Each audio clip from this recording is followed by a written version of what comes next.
Joining me now is former White House Chief of Staff and Senior Advisor of Bondi Partners, your friend and mine, Mick Mulvaney. Mick, thanks so much for coming on the program this week. We got to start with the big news of the last 24, 48 hours, which is this grab of Donald Trump talking about Kamala Harris at a black journalists convention. Just have a little listen to this.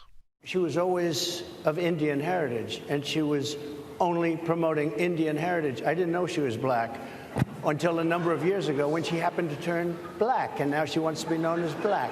So I don't know, is she Indian or is she black? Now, Mick, on one level, Donald Trump has a point because Kamala Harris has in the past played up being the first Indian-American senator and her Indian heritage in a whole bunch of venues. But how does this play here with the wider public? Because I'm wondering if this is getting a bit of the focus off of, the economy, borders, things like this that are really his strong suits here.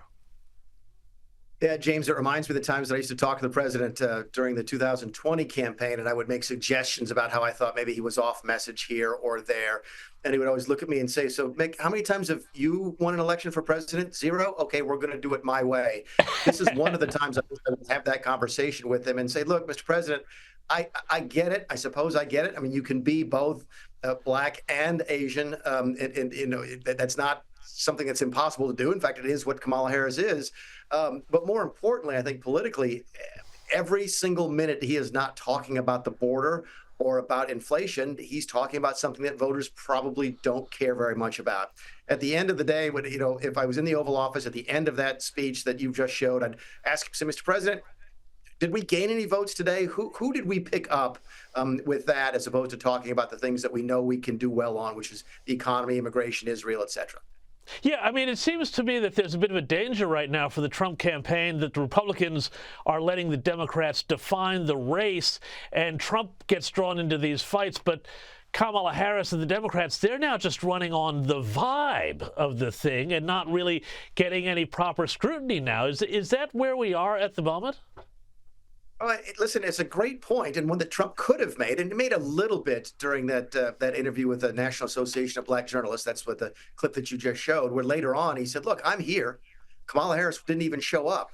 That's a good message, because you're absolutely right. Kamala Harris hasn't, I think she's taken one question, and this is not an exaggeration, one question since she became the presumptive nominee. And the question was, have you picked a vice president yet? And her answer is not yet. So one question and a two-word answer, that's it over the course of the last 10 days. These are the things that Republicans can and should be drawing attention to, instead of what the president talked about at that conference. Yeah, and at the same time, we've also got the, still sitting President Joe Biden sitting in the office. He's doing possibly one event a day, I think he's now doing. Who is actually, Mick, running the country? Because Kamala Harris seems to be acting in kind of a sort of a de facto trainee hat president role now. Well, let's make one thing perfectly clear. She was never running the country anyway, even when he was at his worst, and he's not getting any better. The vice president is not the typical person who's sort of run the place. It would be the Biden inner circle, which would be at the end here, it's his immediate family, his wife and his sons, or his son and one of his daughters, I think, and the chief of staff and other members of the cabinet. That's who's running the place. It was never the vice president. The vice president runs the country in our system after the president dies, and that's about it. Up until then, it's not a very significant, it can be, but typically it doesn't play a very significant role in running the nation.